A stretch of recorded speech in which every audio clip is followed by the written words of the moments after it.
Hello everyone, welcome to spark up classes. This is Suman Yadav. आप लोग को जैसा कि थंबनेल पे दिखा होगा कि जो लोग डी फार्मा कोर्स करना चाहते हैं या फिर डिप्लोमा इन पैरामेडिकल करना चाहते हैं, जैसे कि डीएमएलटी हो गया, एक्सरे टेक्नीशियन हो गया, डीओटीटी हो गया, तो इन सब कोर्स के लिए फॉर्म आउट होने वाले हैं बहुत ही जल्द। तो वो फॉर्म कौन कौन से हैं वो फॉर्म आप जान लीजिए। उन फॉर्म्स को मैं आपको बताने वाली हूँ और इस फॉर्म की क्या क्या फीस रहेगी, कब ये फॉर्म आउट हो रहा है, कैसे इसका एग्जाम होता है, सब कुछ डिटेल में आज के वीडियो में बताने वाली हूँ। तो ध्यान से देखिए। मैं बात कर रही हूं डिप्लोमा कोर्सेज की। डिप्लोमा, और डिप्लोमा भी किसमें? डिप्लोमा आपका फार्मेसी में, pharmacy and allied health care, जिसे आप पैरामेडिकल के नाम से जानते हो। पैरामेडिकल ये ग्रेजुएशन कोर्स के लिए नहीं है, सिर्फ और सिर्फ डिप्लोमा कोर्स के लिए मैं आपको एग्जाम बता रही हूँ। अच्छा, सेकंड थिंग ये कि फार्मेसी, यानी कि आप डी फार्मा कोर्स कर पाओगे इससे। और इनमें कौन कौन सा कोर्स कर पाओगे? Allied health care and paramedical में वो कोर्सेज का नाम भी मैं आपको गिनवा दे रही हूँ। उन कोर्सेज में से पहला है आपका डीएमएलटी, दूसरा है आपका एक्सरे टेक्नीशियन, एक्सरे टेक्नीशियन। तीसरा जो कोर्स है वो है आपका ओटी टेक्नीशियन, यानी कि ऑपरेशन थिएटर टेक्नीशियन, ठीक है। और इसके बाद है आपका डायलिसिस टेक्नीशियन, डायलिसिस टेक्नीशियन। इसके बाद लास्ट है आपका फिजियोथेरेपी टेक्नीशियन, फिजियोथेरेपी टेक्नीशियन। इतने सारे कोर्सेज के लिए आप एलिजिबल हो जाओगे केवल एक फॉर्म भरने से, ठीक है। उस फॉर्म का नाम है आपका यूपी जीकप। ये स्पेशली यूपी वाले बच्चों के लिए होता है। इसे आप जीकप नाम से भी जान सकते हो या फिर यूपी पॉलिटेक्निक नाम से भी जान सकते हो। यूपी पॉलिटेक्निक, यूपी पॉलिटेक्निक का एग्जाम बहुत सारे कोर्सेज के लिए होता है, लेकिन अगर आपको फार्मेसी या एलाइड हेल्थ केयर पैरामेडिकल में जाना है तो आपको इसमें बहुत सारे ग्रुप्स होते हैं। उन ग्रुप्स में से ग्रुप E1, ग्रुप E2 और ग्रुप P और ग्रुप Q आपको भरना होता है, ठीक है। सो ये कौन सा ग्रुप कौन लोग भरेंगे वो भी मैं आपको जानकारी दे देती हूँ, और ये फॉर्म कब आने वाला है उसकी भी मैं आपको जानकारी दे देती हूँ।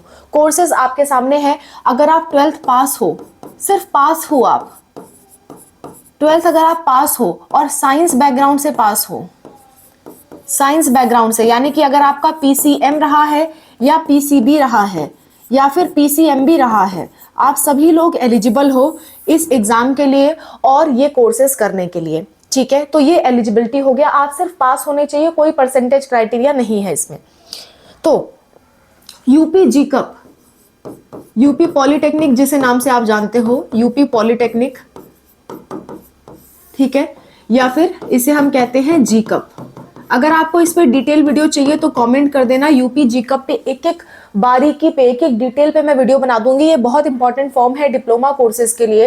ये मतलब यूपी का बेस्ट फॉर्म होता है डिप्लोमा कोर्स के लिए। तो अगर आपको डिप्लोमा कोर्सेज करने हैं डिफरेंट फील्ड में तो आप प्लीज कमेंट करिएगा यूपी जीकप या फिर यूपी पॉलिटेक्निक। मैं उस पर डिटेल वीडियो बहुत जल्द आपके लिए बना के ला दूंगी, ठीक है। तो ये सारा किसके लिए होता है? डिप्लोमा कोर्सेज के लिए। और अभी हम फिलहाल बात कर रहे हैं कौन से डिप्लोमा कोर्सेज की? ये डिप्लोमा और आईटीआई दोनों के लिए होता है, पर अभी फिलहाल हम बात कर रहे हैं बी फार्मा और पैरामेडिकल डिप्लोमा की। तो इसके जो फॉर्म है, फॉर्म आपका आ जाएगा 8 जनवरी में आएगा, यानी कि 15 जनवरी से लगभग आपका फॉर्म आ जाएगा। और ये फॉर्म चलेंगे आपके मई तक, 10 या 20 मई तक फॉर्म चलते हैं। उसके बाद जून वगैरह में आपका एग्जाम होता है, तो काफी समय मिल जाता है आपको प्रिपरेशन करने के लिए। और इसमें बहुत सारे ग्रुप्स होते हैं, ठीक है। ग्रुप A से लेकर के ग्रुप P तक इसमें ग्रुप होता है, लेकिन सारे ग्रुप आपके लिए नहीं है। आपके लिए स्पेशली कौन सा ग्रुप है? E1 group. जो बच्चे PCB से अपना 12th पास कर चुके हैं वो E1 ग्रुप भरेंगे, जिससे उनका पेपर फिजिक्स, केमिस्ट्री, बायोलॉजी पूछा जाएगा। जो बच्चे E2 ग्रुप भरेंगे वो होंगे PCM वाले, यानी कि जिन्होंने मैथ से कर रखा है वो PCM ग्रुप भरेंगे, ठीक है। जिनको PNQ ग्रुप, उन लोगों को भरना है जिनको पैरामेडिकल में जाना है, पैरामेडिकल में डिप्लोमा करना है। और ये दोनों किसके लिए था? ये दोनों डी फार्मा के लिए था, डी फार्मा। इससे भी आपका फार्मा भी आता है इसमें, पर इसका सिलेबस थोड़ा सा अलग पड़ेगा। डी फार्मा भी इसमें आता है पर इसका सिलेबस थोड़ा अलग पड़ेगा।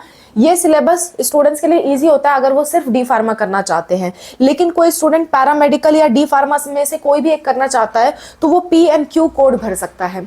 PNQ कोड का क्लैरिफिकेशन जब इसका नोटिस आ जाएगा तब वहां से आप डिटेल में देख लीजिएगा, मैं खुद इस पर डिटेल वीडियो बना के आपको बता दूंगी। लेकिन अभी फिलहाल के लिए इतना माइंड में रखिए कि E1 E2 एकदम श्योर है कि E1 PCB वालों को भरना है, E2 PCM वालों को भरना है, और किस कोर्स के लिए? डी फार्मा के लिए।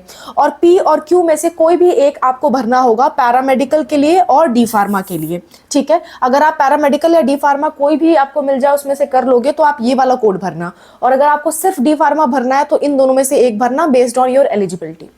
बात समझ में आ गई? इसे हिंदी मीडियम के बच्चे और इंग्लिश मीडियम के बच्चे दोनों ही बच्चे भर सकते हैं, हिंदी मीडियम और इंग्लिश मीडियम दोनों ही बच्चे भर सकते हैं, हिंदी या इंग्लिश मीडियम दोनों बच्चे भर सकते हैं। और ये पेपर हिंदी और इंग्लिश दोनों में आता है, तो बिना किसी फिक्र के आप इस एग्जाम को दे सकते हो, ठीक है। एग्जाम में सिलेबस वही रहेगा, आपके 12th में जो आपने पढ़ाई कर रखी है फिजिक्स केमिस्ट्री बायोलॉजी की या फिजिक्स केमिस्ट्री मैथ की, वही आपका सिलेबस रहता है इसमें। और इस वाले में पैरामेडिकल वाले में सिलेबस में थोड़ा सा अंतर रहता है कि इसमें आपका जीके और एप्टीट्यूड भी पूछ लिया जाता है, एप्टीट्यूड, और इसके साथ साथ PCB तो आपका रहेगा ही रहेगा। बात समझ में आ गई? तो इन दोनों में यही इतना फर्क है। तो सिर्फ डी फार्मा देना है तो आप इन दोनों में से एक भरना, अगर डी फार्मा या पैरामेडिकल किसी में भी एडमिशन चाहते हो तो PNQ में से एक भरना। PQ आपको तब क्लैरिफाई होगा जब फॉर्म का इंफॉर्मेशन बुलेटिन आ जाएगा, उसमें आपको पता चलेगा P भरना है या Q भरना है।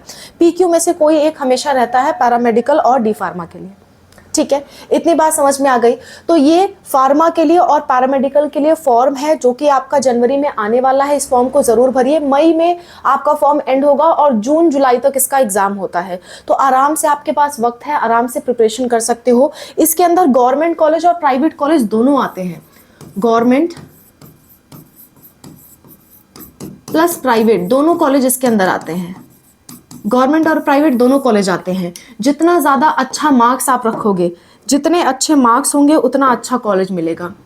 मार्क्स पे डिपेंड करता है कि आपको कौन सा कॉलेज मिलेगा। और इसकी काउंसलिंग होती है, प्रॉपर काउंसलिंग होती है, काउंसलिंग के तहत आपको कॉलेज मिलता है, ठीक है।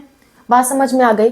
अगर इससे रिलेटेड कोई भी डाउट है, कोई भी दिक्कत है, परेशानी है, आप हमसे कोई डाउट पूछना चाहते हो तो आप कमेंट में लिख सकते हो, हम आपके हर डाउट का रिप्लाई करते हैं। आप हमारी वीडियोस देख सकते हो। लेकिन फिर भी कोई ऐसी बात है जो आप किसी से नहीं कह पा रहे हो, आपको कॉल पे ज़रूरत है हमारी, तो उस केस में आप ये नंबर इस्तेमाल कर सकते हो 8957391589।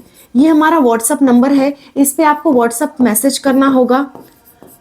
ये हमारी पेड गाइडेंस है, तो इस हम आपको QR कोड भेजेंगे, तो 200 का पेमेंट करके आप बात कर सकते हो। ये 1 टाइम कॉल रहेगी, एक बार में आप जितने भी डाउट पूछना चाहते हो आप आराम से पूछ सकते हो, चाहे अलग अलग फील्ड के डाउट क्यों ना हो, आप आराम से एक बार में डाउट पूछ सकते हो, ठीक है। तो ये आप कॉल तब अरेंज कराइए जब वास्तव में आप बहुत परेशानी में हो। अगर आपका छोटा मोटा डाउट है कमेंट में लिखिए या वीडियो सर्च करके देखिए, आपको सारे रिप्लाईज मिलेंगे और वीडियोस मिलेंगी हमारी, ठीक है। ये सिर्फ तब इस्तेमाल करिए जब आप वास्तव में प्रॉब्लम में हो। और अगर आपको फॉर्म भरवाना है हमसे, अगर आप फॉर्म भरने में आपको लगता है कि आपसे गलती हो जाएगी या आपको फॉर्म भरना नहीं आता, आपके आसपास कोई अच्छा साइबर कैफे नहीं है, तो उस केस में फॉर्म भरवाने के लिए भी आप इस नंबर पे हमसे संपर्क कर सकते हो। हम आपको फॉर्म भर के दे देंगे प्रॉपर तरीके से, बेस्ड ऑन कि आप कौन सा कोर्स करना चाहते हो तो उसके अनुसार हम फॉर्म भर के आपको दे देंगे। और अगर आपको आगे चल के हमसे काउंसलिंग करानी होगी तो भी इसी नंबर पे आप संपर्क करिएगा, हम काउंसलिंग के चार्जेस बता के आपकी काउंसलिंग भी कर देंगे, ओके। तो ये सारी बात आपको समझ में आ गई। ये फॉर्म बता दिया मैंने, एग्जाम का नाम बता दिया, फॉर्म कब आएगा बता दिया, एग्जाम कब होगा बता दिया। इसकी फीस थोड़ी वैरी करती है, बहुत हाई फीस नहीं रहती है। गवर्नमेंट कॉलेज में 10,000 रुपए सालिना की फीस रहती है और प्राइवेट कॉलेजेस में 50,000 से 1 लाख तक सालिना फीस रहती है, ओके सो ये सारी बातें थी। इसके अलावा कोई दिक्कत, कोई परेशानी होती है किसी भी चीज़ से रिलेटेड, कमेंट में मेंशन करिए। मैं और अनूप सर आपकी हेल्प के लिए हमेशा तैयार हैं। दूसरी बात ये कि अगर आपको जीकअप पे डिटेल वीडियो चाहिए तो भी बताइएगा। That's all, bye, take care, wish you all the best for whatever you are going to do. Bye.